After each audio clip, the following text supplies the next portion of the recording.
Good day, everyone. So, welcome to our subject survey of English and American literature. So, for lesson one and for today's discussion, we will talk about the introduction of Old English literature. So, let us now first discuss the Anglo Saxons. So, the Anglo Saxons formed the basis of English culture, religion, and language and ruled England for 600 years. So, the term Anglo Saxon refers to a group of settlers from the German regions of um, Angles and Saxony, who took over England after the fall of the Roman Empire. So the Anglo-Saxons first introduced Old English literature in the 5th century. We refer to the years between 450 and 1066 as the Old English or the Anglo-Saxon period.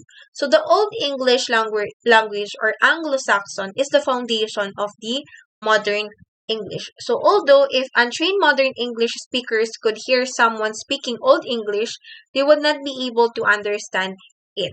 So when the Anglo-Saxons first came to England from northern Germany in the 5th and 6th centuries, they brought their language with them. So it is a Germanic language and has some fundamental similarities to modern German. So the most important influence upon the language was the Norman conquest of 1066 when William the Conqueror and the Prince of Normandy conquered England.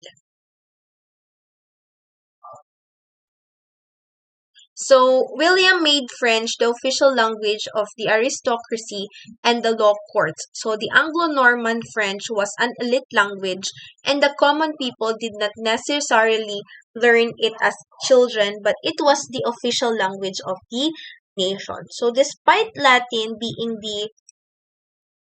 um,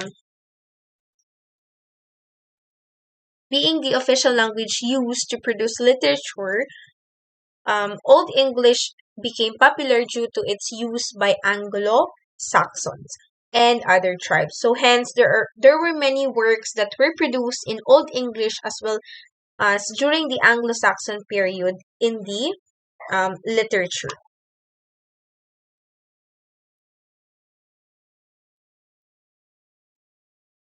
So now we're going to define epic poetry and discuss the long history of epic poetry and review what makes an epic a poem. So the oldest known story in human history is not a novel, a play, or even a folk tale.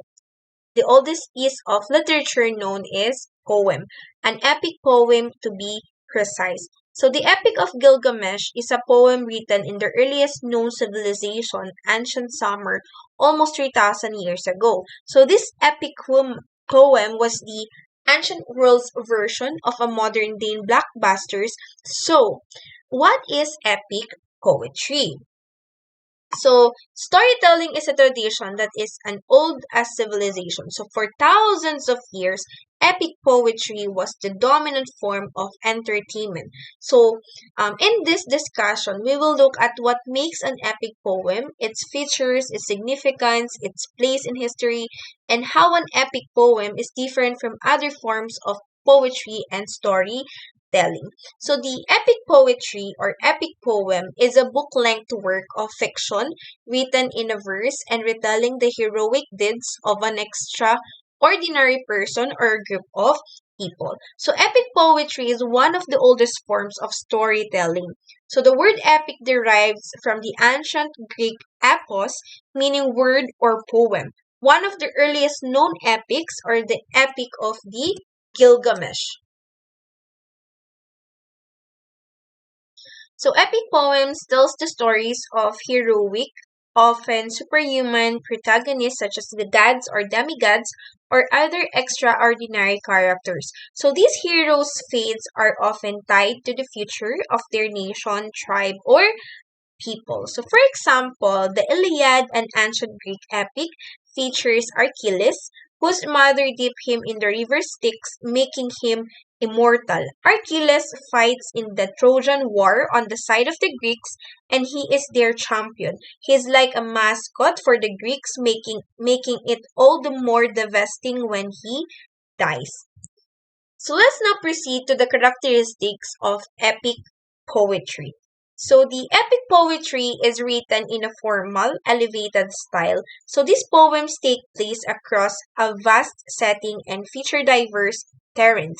So the plot often involves supernatural elements, use of a third person, the omniscient narrator. So the poems transmit culture and traditions across generations. So plots often detail myths, histories, or religion, tales. So the story centers around the feats, the strengths, or courage of an epic hero. So we have here number one is epic hero. So the heroes of epic poetry are extraordinary individuals who possess superhuman capabilities. So these characteristics are legendary figures who inspire fear and respect through their incredible prowess. So number one is supernatural or noble birth. So these heroes are born of noble or divine parents. So next is we have the strength. So they possess otherworldly power or talent. Next is the supernatural aid. Heroes often rely on magical assistance. Or for example, we call Athena for advice. Next is we have the courage. So these characters are not afraid of a challenge and often lead in the battle. Next is arrogance. So epic heroes are often used to winning will ignore their character flaws. This ignorance can lead to their downfall in some cases. So this is the example of the epic hero. So we have here the Gilgamesh or Epic of Gilgamesh. So Gilgamesh is the king of Uruk. He is described as two parts god and one part man. So early in the poem, Gilgamesh is a brutal king who enslaves his people. The gods create Enkidu, a primitive man equal to Gilgamesh in strength. The two men battle but eventually become friends and battle the gods together. Next is we have the Ramayana. So Prince Rama is an incarnation of the god Vishnu. He is a virtue character who is loved by his people but finds himself exiled by his stepmother. In exile, his bride Sita is kidnapped by King Ravana, and Rama gathers an army of monkeys to rescue her. Next is Siegfried the Nibelungen led. So Siegfried is a figure of enormous strength and courage. He is a prince who also possesses a magic cloak that grants him extraordinary power and invisibility. He does battle with and slays a dragon. So I am sorry. So the pronunciation of this is Siegfried the Nibelungenlied. So next is we have the invocation of the muse. So in Greek mythology, the muses were goddesses of the earth or the art, such as music and poetry. So the ancient poets believed these goddesses could inspire writers and musicians by lending their creative gifts. So many poems will start with a preamble where the poet will appeal to their muse or a goddess of the arts such as music or poetry.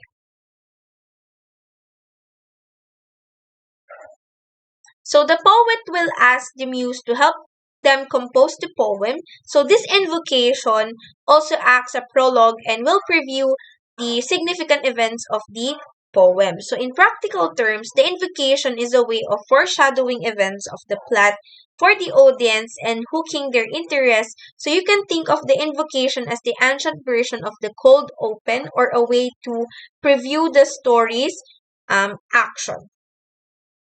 So we have here an example of invocation of the muse. So this is by Odyssey of Homer. Tell me, muse of the man of many ways, who was driven for journeys after he had sacked Troy's sacred citadel. Many were they whose cities he saw, whose minds he learned of. Many the pains he suffered in his spirit on the wide sea, struggling for his own life and the homecoming of his companions. So let's now proceed to the history of the epic poem. So epic poetry dates back to the earliest known civilization and the form is still used today. So these epic poems were prevalent across several geographically and culturally diverse society. Number one is we have the Sumerian epic. So some of the earliest known epic poetry originated in the Middle East and told stories of legendary kings who ruled over Mesopotamia lands. Three of the first epic heroes in recorded history are Amarkur and Gilgamesh. It's believed that many of these early epic heroes, such as Gilgamesh, are based on real kings. So, out of these early Sumerian epics, the Epic of Gilgamesh is the most influential, and the Epic of Gilgamesh consists of 5 poems and tells the story of the king Gilgamesh as he battles and then befriends the primitive man Enkidu. So the two men embark on adventures together, and after Enkidu dies, Gilgamesh takes on an unsuccessful quest for immortality. Next is we have the Greek and Latin epics. So Asian and Middle Eastern traditions heavily influence Greek epics. So for better understanding of what is the story behind the Beowulf, let us listen to the story of Beowulf. So King Hrothgar of Denmark, a descendant of the great King Shifson, enjoys a prosperous and successful reign. He builds a great mid-hall called Herod, where his warriors can gather to drink, receive gifts from their lord, and listen to stories sung by the scopes or bards. But the jubilant noise from the hero angers Grendel, a horrible demon who lives in the swamplands of the Hrothgar's kingdom. Grendel terrorizes the Danes every night, killing them and defeating their efforts to fight back. The Danes suffer many years of fear, anger, and death at the hands of Grendel. Eventually, however, a young Geatish warrior named Beowulf hears of Hrothgar's plight. Inspired by the challenge, Beowulf sails to Denmark with a small company of men determined to defeat Grendel. Hrothgar, who had once done a great favor for Beowulf's father, Ecgtheow, accepts Beowulf's offer to fight Grendel and holds a feast in the hero's honor. During the feast, an envious dame named Anfert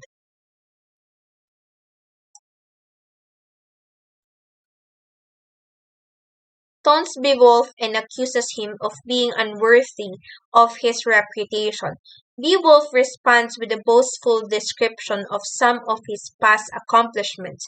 His confidence cheers the Danish warriors and the feast lasts merrily into the night. At last, however, Grendel arrives. Beowulf fights him unarmed, proving himself stronger than the demon, who is terrified. As Grendel struggles to escape, Beowulf tears the monster's arm off.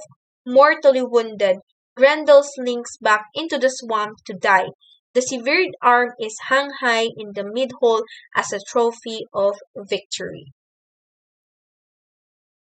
Overjoyed, Hrothgar showers Beowulf with gifts and treasures at the feast in his honor. Songs are sung in praise of Beowulf, and the celebration lasts late into the night. But another threat is approaching. Grendel's mother, a swamp hag who lives in a desolate lake, comes to Herod seeking revenge for her son's death. She murders Asheri, one of the Hrothgar's most trusted advisors, before slinking away.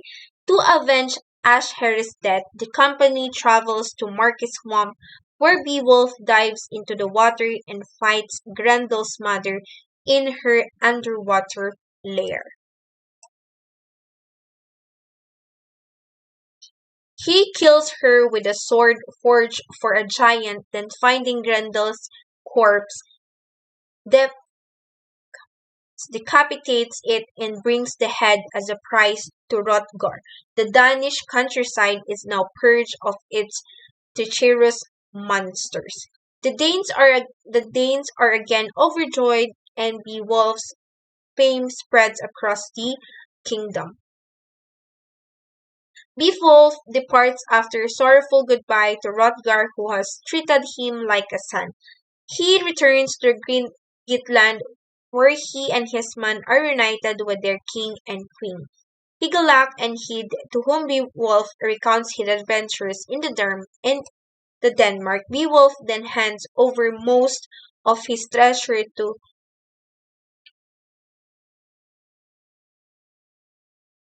Hygelac, who in turn rewards him. In time, Hygelac is killed in a war against the Scylfings, and other Hygelac's son dies. Beowulf ascends to the throne of the Geats. He rules wisely for 50 years, bringing prosperity to Hitland. When Beowulf is an old man, however, a thief disturbs a barrow or mound where a great dragon lies guarding a hoard of treasure. Enraged, the dragon emerges from the barrow and begins unleashing fairy destruction upon the Geats.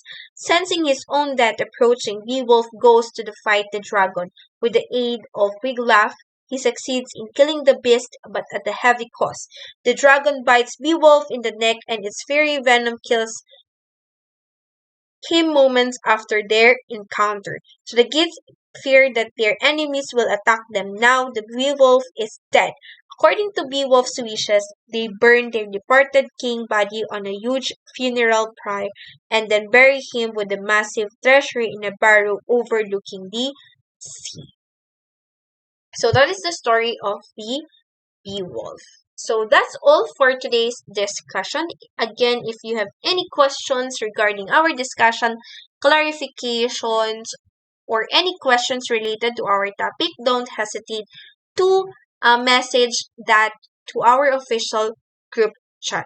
So for your performance activity, answer the following questions. This consists of 60 points. Put your answer in the comment section below by following the format. Your name, don't forget to write your block or your cluster, and then your answer. So the deadline of submission of your answer is on October 11, 2023, 8 o'clock p.m. So based on the Beowulf, complete the following ideas on traits, role in epic, and their effect on protagonists. So again, you have to identify the traits of each character, the role in epic of each character, and the effect on protagonists. So for example, on Beowulf, so in Beowulf, you have to identify his trait, his role in epic, and their effect on protagonists. We have also Grendel, Anfert, the King Bow, the Grendel's mother, the Wiglaf, and the King Hrothgar. So this consists of 60 points. So thank you very much for listening and watching our first ever discussion. So I will give you time to study. So I will announce the schedule of your quiz on our group chat. So again, if you have any questions or clarifications, just chat it in our official group chat. Thank you very much, and God bless everybody.